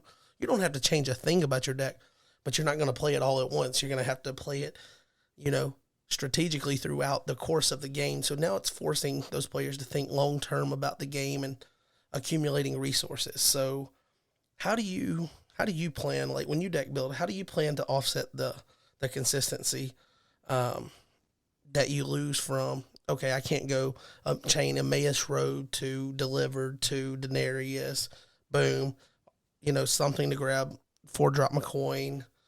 You don't have all those ways to chain things together. So you've just got the one, and you've lost that consistency. Do you just plan to make all of your characters generate resources as well as be strong battle, um, are strongly equipped in battle? What is your approach to that? I think if you go for all resources, you're going to lose the battle aspect. Um, and I started playing, and I posted, in my opinion, one of the better meta decks right now with a heavy emphasis on battle dominance for good. Every single dominant on the one I'm running was used as essentially a good dominant, and um, Jaden had a deck that he was running with complacent, So you don't want to be one sided. So if you're just running everything to make up for consistency and you're just running resources, you're if you don't win in that early game, which is hard to do against a lot of decks that are running, these balanced defenses, balanced decks with these defenses to they can block you first, second turn. You're at a greater risk of losing in the long run. So I think if you're offsetting consistency, one, your deck can definitely be consistent. The consistency aspect was we were throwing in a bunch of brigades and still being able to do whatever we wanted, and that was consistency. Now we need to look at consistency more in the sense of I have a hero and an enhancement to block or to rescue with, and I have a block my first turn. So I need to look at consistency in the sense of what is my deck trying to do? What's my first turn attack? What am I looking for? And it'll push people to be better deck builders instead of just trying to get one card out of their deck. And I don't just mean like going to Matthew, but instead of going for a board lockout and not really caring about the battle, it matters what you're doing in the battle and it matters how you build your deck. So how do you offset the consistency? I know it's cliche, but you become a better deck builder. Yeah, that's kind of a good synopsis because it's similar to last year when we played teams, me and Jeremy, and I was playing circus with him, and for a lot of it, I was in over my head a little bit because I hadn't played it much. But obviously, it ended up working out well. We won, but that was mostly because of Jeremy. But I remember getting all of this out here, and as we have it out there, I'm like, and what do we do to actually rescue? And he's like, just push a Meek Noah or something. Just push numbers out. They're not going to have it in their hand to block. And Yeah. obviously, you've planned for that, but now you can't hit their hand as well because of you can't play those territory class enhancements, chain them together to do that. And now, so you lose that. Now they've got resources in their hand. You're not pushing that Meek Noah anymore. You're going to have to, Yep. the loss of those territory class enhancements are going to have to beef up your ability in battle. Or like the fact that like push a Meek Noah was a strategic point last year. And Yeah. now you think in this environment, Meek Noah is going to get wrecked. I love Noah, but if you didn't convert him to Meek that turn in that battle, he's getting wrecked. And even if you did that, you're probably getting wrecked. Oh yeah. So Yep. I mean, you got to plan around that, and I think that overall is exciting especially for someone that hasn't played a lot to come back in and not have to worry about that hyper aggressive, but can actually build with that in mind. I'm stoked about that aspect of it. Yeah, I agreed. So how vital do you think the neutral cards that get you speed are going to be? Because at one point I was quoted as saying, and I believed it with everything in my being, I'm not going to play any deck that I cannot run delivered and Emmaus Road in. And now it's like this is kind of a slap to that theory. So you have to go back to the drawing board, and now you can branch out and play other things. So I do think it opens up, you know, I do think it opens up more viable decks overall. But how important do you think those are going to be for decks that can actually still fit them within the limitation? And do you think that's something to consider when you build a deck? Like, can you still use delivered to get to an artifact that's going to get you a draw as a worthy use of your territory class enhancement early on? Well, it's still one of the best star abilities in the game for delivered. And as soon as Israel's Deliverance comes out, it delivered only gets better because you can activate from reserve so that no one uses it that way, you know? So that helps. Um, Couple that with it still goes right to not just a drawing artifact, like it goes to anything, and it goes to New Covenant and Send the Flying Helper. scroll. Yeah, and Book of the Covenant to go to something like it's always used for resource grabbing, but um, it's it's still really good. Uh, I have seen less of it, but that's because most of it we were doing one artifact per. So I think we're going to see more delivered. As for Denarius, it's hard not to use Denarius. It's a +4, you know. It's crazy good. Yeah, Yeah. it's very good. So let me ask you this: as you were talking there and describing the good benefits of delivered, still, I just had a thought that when analyzing what territory class enhancements to use in a deck, and I don't know if this would be good practice for other people, but as you went through the reasons of using that, I think some of these territory class enhancements that also have a benefit in battle, people don't even know about the benefit in battle because they would never use it. Hmm. Um, I guess one way to look at it would be delivered. If it's not territory class and now you're forced to use it in battle, is it still beneficial? Are you building your deck in a way that you can use that in battle to your benefit? Do you have a flying scroll in reserve and you can play it on an evil character, something like that? Um, that way, if at any given point in the game you didn't use your territory class enhancement that turn for it, it still, you know, beefs up your ability in battle. So it still serves a purpose there. That might be a way to look at analyzing which territory class enhancements to use and not Emmaus Road. It's great. It can go get you another one. But generally, it's going to get you another one that you want to play unless now you can start thinking about it can go get you a hero that then you go into battle. It shuffles. It's actually a potential battle winner in the right situation. Start thinking about it as, using the cards in battle and what they can give you in battle as the primary reason. And then the territory class stuff is just, oh, yeah, it can do that too, instead of the way it's always been heavy on territory class usage. And then, oh, it does what in battle? Yeah, drop delivered on someone in battle, see what the heck they do, and then go to Flying Scroll and take them out. Like that's as good. That's a good block.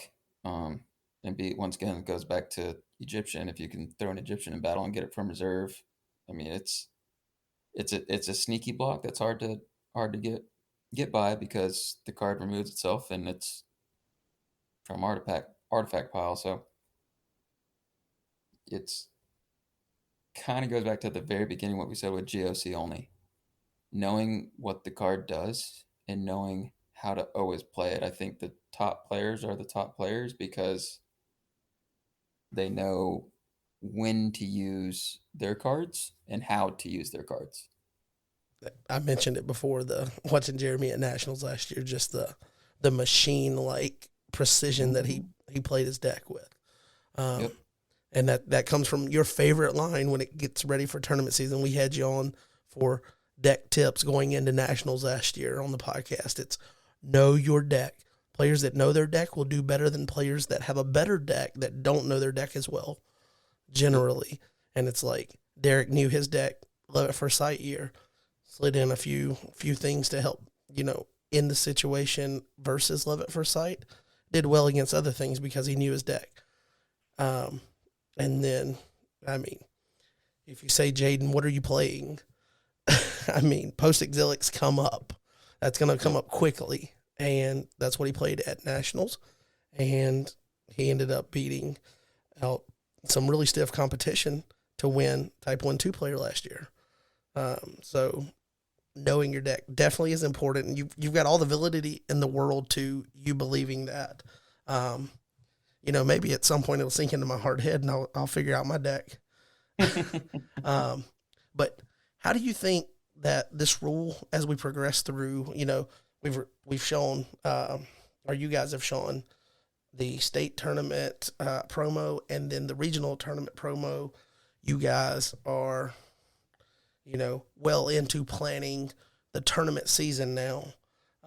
So how do you think each level of tournament, as this thing progresses this first year, how do you think that this rule and the impact that it has on deck building and player strategy, taking a player that's an aggro player right now, they're going to have to find a different way to play to be competitive across a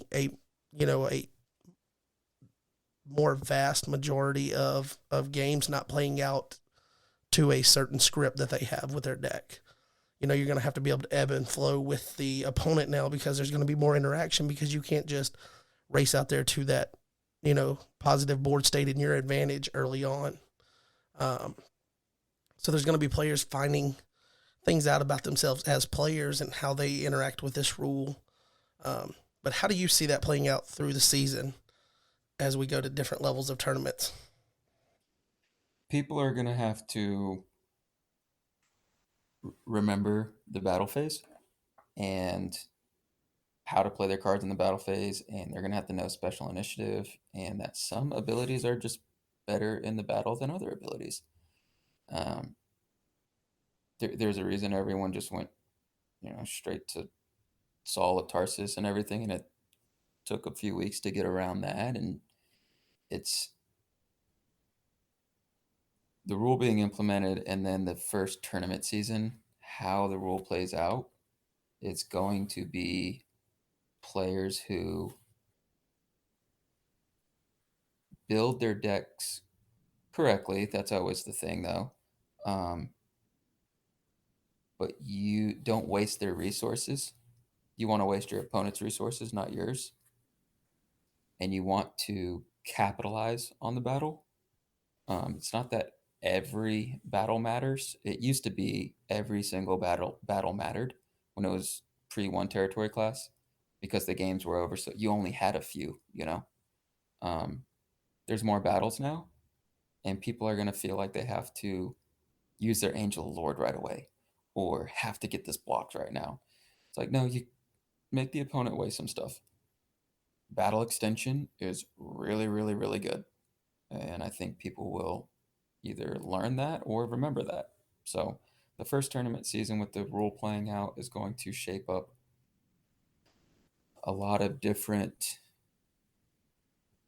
aspects of the battle phase, and you'll see a lot of different ratios of characters to enhancements and just what's used and how. So it'll be exciting to see. Yeah, I'm with you. I think it's going to be exciting to see the development of different decks. We have the Discord, the Zerubbabel Temple Discord for deck building. Again, if you're hearing that, you don't know what that is, that's a separate Discord that is, dedicated to deck building, and it's open to the community. They've made it open to the community. You want a link, ask someone, they'll get you a link.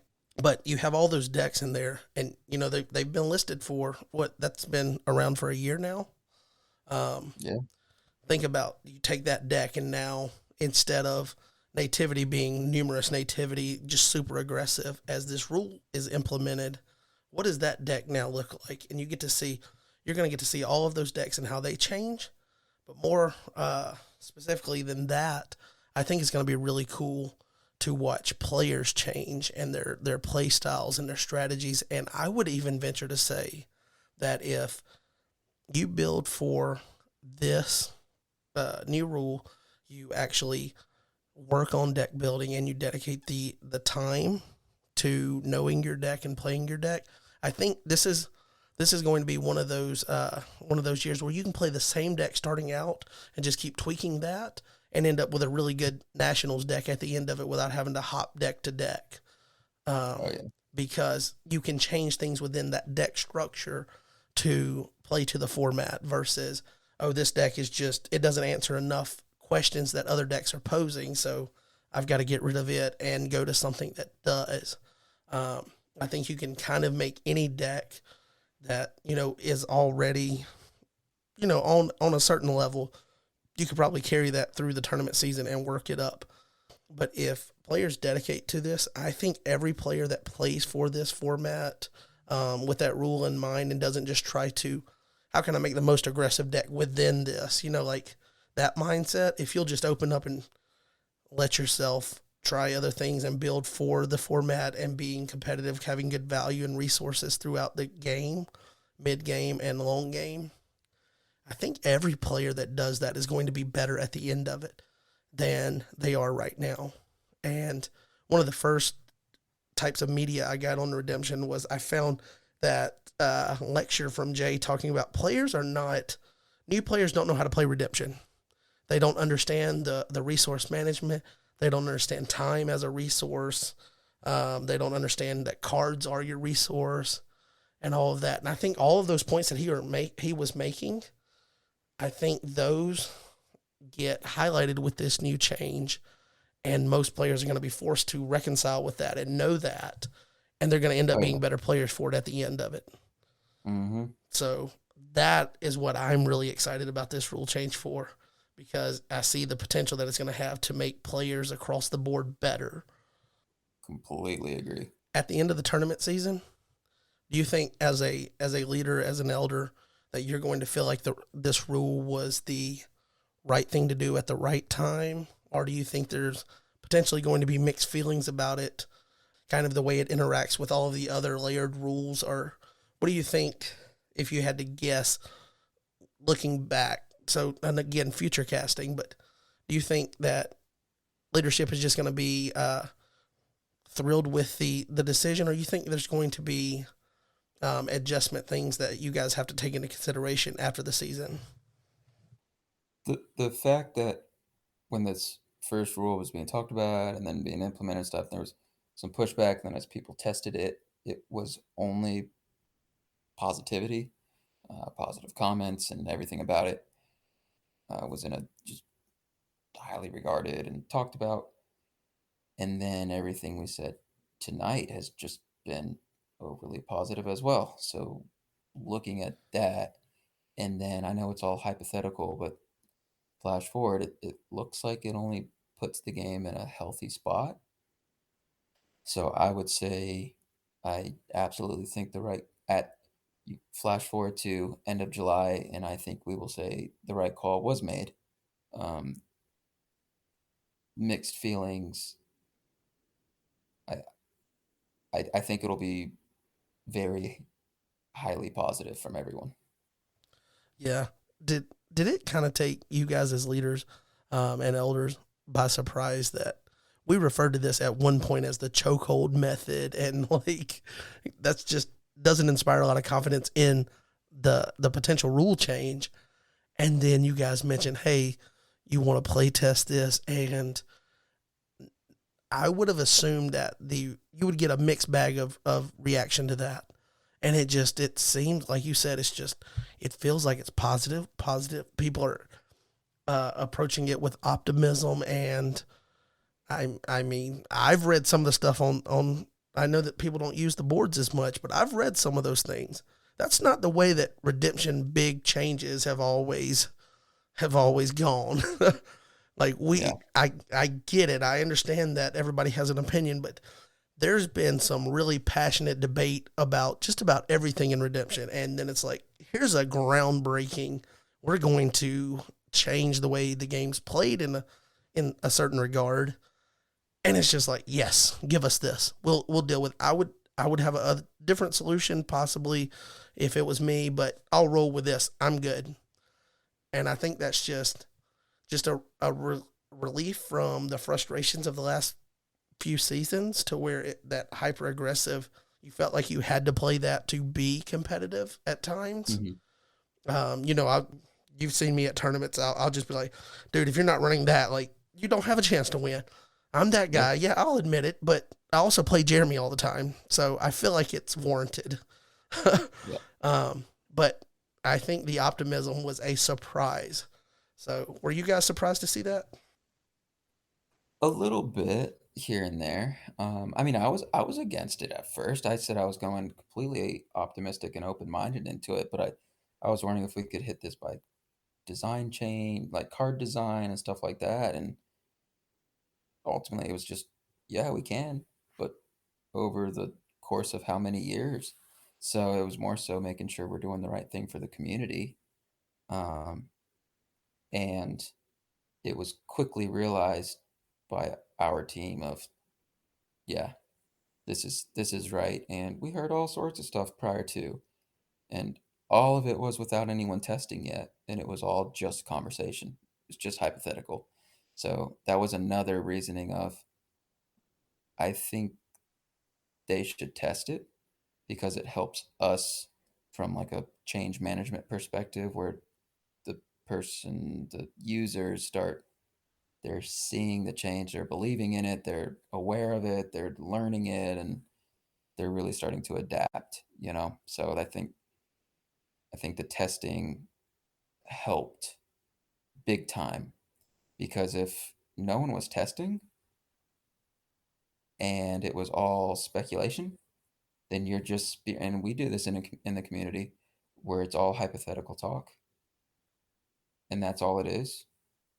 This could have very easily gone very negatively.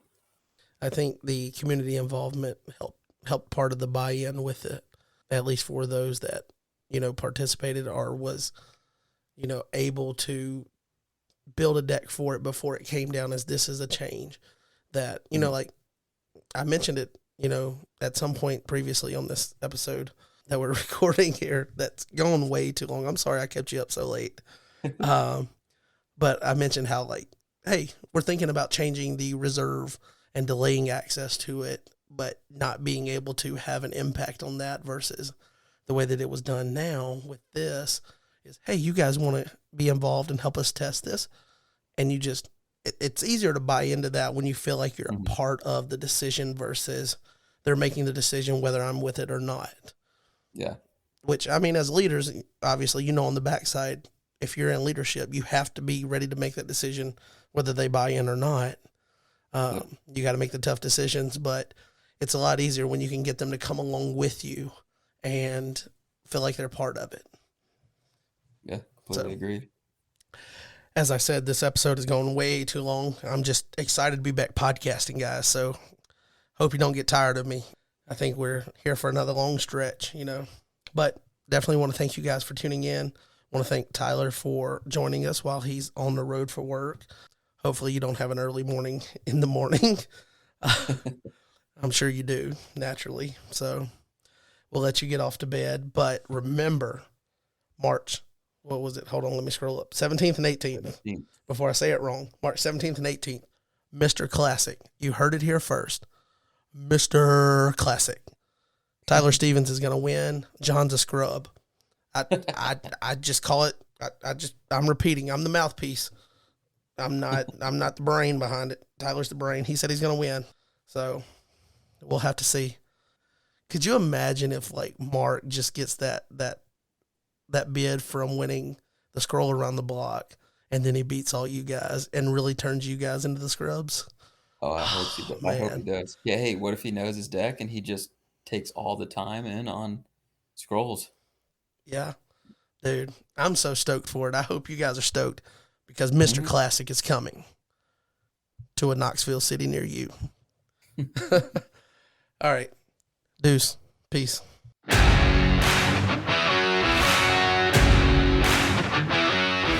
All right, guys, that's going to do it for this episode of the Threshing Floor podcast. Number 49 is now officially in the books. Took a while to get here, but we did it. Want to thank Tyler for coming on kind of last minute. Appreciate him stepping in. Want to thank you guys for tuning in and listening, and just continue to bear with me as we get back into the groove. But the podcast is back. Let's rock and roll.